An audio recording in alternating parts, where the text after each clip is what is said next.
Okay. Hi, everyone. It's a couple minutes later, and I am back. And I wanted to talk about headaches.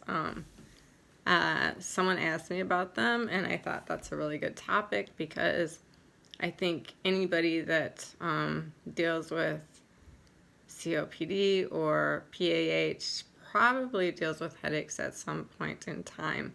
And what I found is there are numerous reasons I think that people with our diagnosis can run into more than the usual problems with headaches.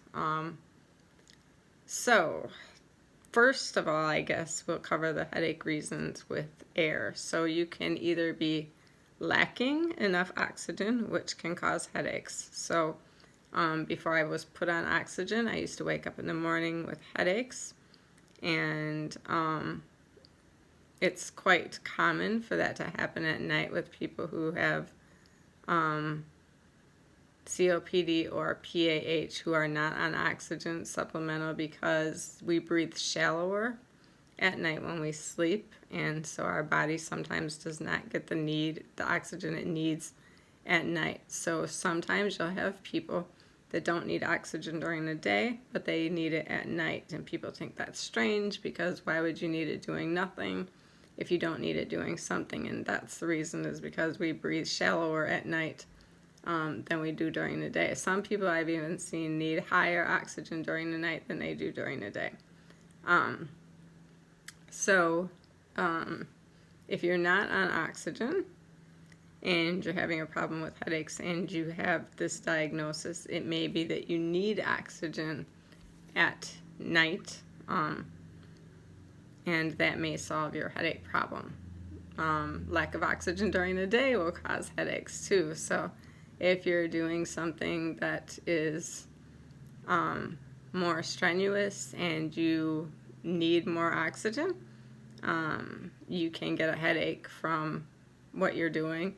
Oftentimes these headaches, when you stop doing whatever it is you're doing and your body recovers its oxygen levels, the headache will fade away.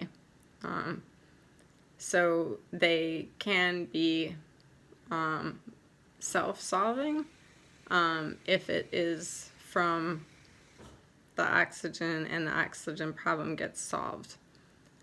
They will usually go away on their own. Another thing that will cause headaches if you have a COPD or a PAH diagnosis is, probably more common with a COPD diagnosis is if you retain CO2.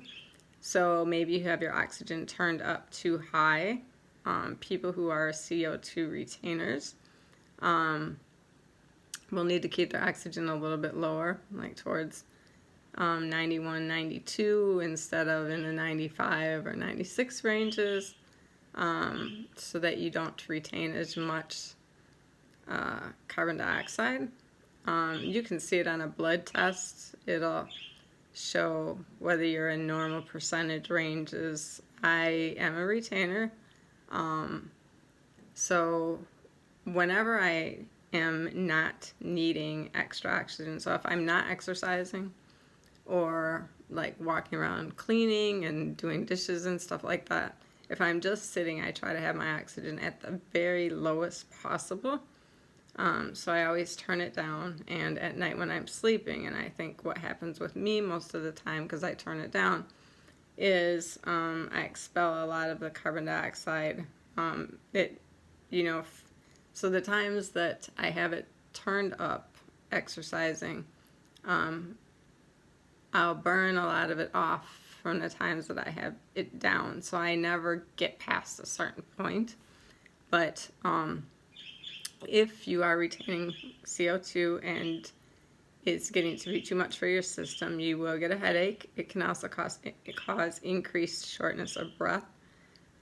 So like if you are getting short of breath and you turn your air up and it makes things worse, that can be a reason. And sometimes we actually will feel better when we turn the air down. So a CO2 retainer will often get headaches. But that's not the only reason. So I am a CO2 retainer, but I've also learned that there are other reasons too that we can get headaches that are much simpler and have nothing to do with air. So those reasons are because a lot of times from using our accessory muscles, from assisting with our breathing, because we don't actually breathe properly like we should, or our body doesn't function like we should. We use a lot of accessory muscles for breathing, and that takes a lot of strength from our back, and our posture may not always be exactly the way it's supposed to be, which then causes a misalignment in our neck through here. So I find that the rest of the headaches that I get actually come from my neck. And you really have to look at how, like if your headaches are coming at night and you don't think that it's from a lack of oxygen and you don't think it's from retaining too much CO2, you really have to look at how your neck is aligned, and do you have the pillow support that you need to keep your neck straight and give your back the break that it deserves at night, letting your accessory muscles rest as much as they possibly can. I had it really hit home with the neck thing the other day. I have never really been to get a massage, like besides a facial or anything. I've never really been to get a massage, but recently I started going in for like a weekly wash. I wash my hair every day, but I've always noticed that when I go to the salon to get a haircut or whatever, my hair will act differently after they wash it. And so I wondered if they're getting rid of buildup that maybe I don't get rid of. So I decided I was going to start going in for a weekly wash once a week with them and see if it changed how my hair was acting. Well, when I went in for this wash, of course, if they're not cutting or doing anything else, they're focusing more on the wash. And the girl I had was amazing, and she slid her hands up the back of my neck, and whatever she did hit pressure points or whatever and loosened my neck instantly.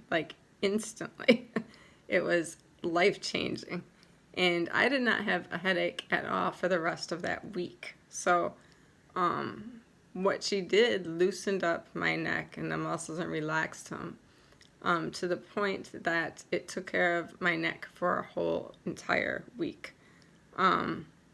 So yeah, that was pretty amazing, and it was eye-opening too, because it let me know that for sure my neck muscles and that affect my headache. So in fact, I had a headache when I went in there, and it took it away immediately. So yeah, so now that we know this, we went and visited a wellness spa, and they do massages and Reiki and all kinds of stuff. So I think I am going to start visiting there regularly. I have my first appointment scheduled for January 24th, and I am looking forward to experimenting. So yeah, the neck muscles can really affect, and the spine, I should say, the alignment can really affect, because I think we lean forward more instead of sitting up straight, and that changes like how the back of our neck is, and it definitely affects. Now, what I will say about the headaches too is, as far as medication for them, it's if you take a lot of medication, or if you're taking other prescribed meds, it's usually not good to take ibuprofen. With the medications that we take, it's already hard on our liver, and ibuprofen is hard on it as well. I was told instead to take Tylenol, but even with that, I don't like to take large amounts of it. So if I have a headache at night, I will usually take a half of a Tylenol. I get the caplets and I break them in half, and I will take a half, and that's usually all it takes to get rid of it.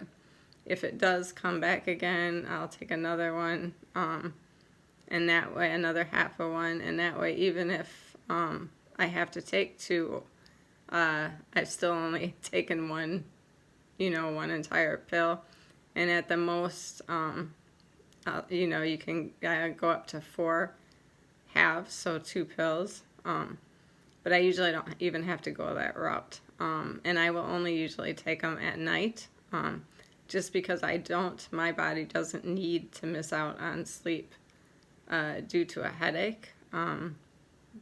It needs all the rest it can get. So I will not stay up for a headache. So I will take them at night. During the day, I've found that if I have one, it's usually very faint, or it'll work its way out. That day that I went for the wash was actually unusual because it had stuck around that long. But yeah, normally if I have one during the day,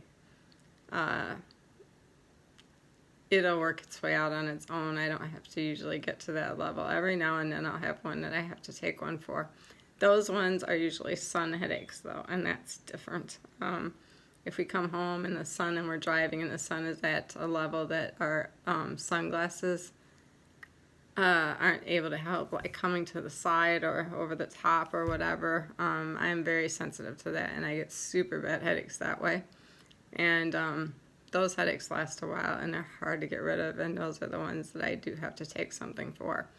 So those are the main reasons for headaches with COPD, though, and PAH. Sometimes medications can cause headaches. Some people get headaches from their inhalers.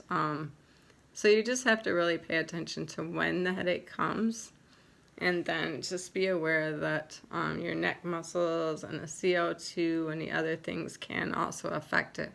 If you're getting them when you exercise, you're probably lacking enough oxygen while you're exercising. If you turn the air down and it makes them better, then you're probably retaining CO2.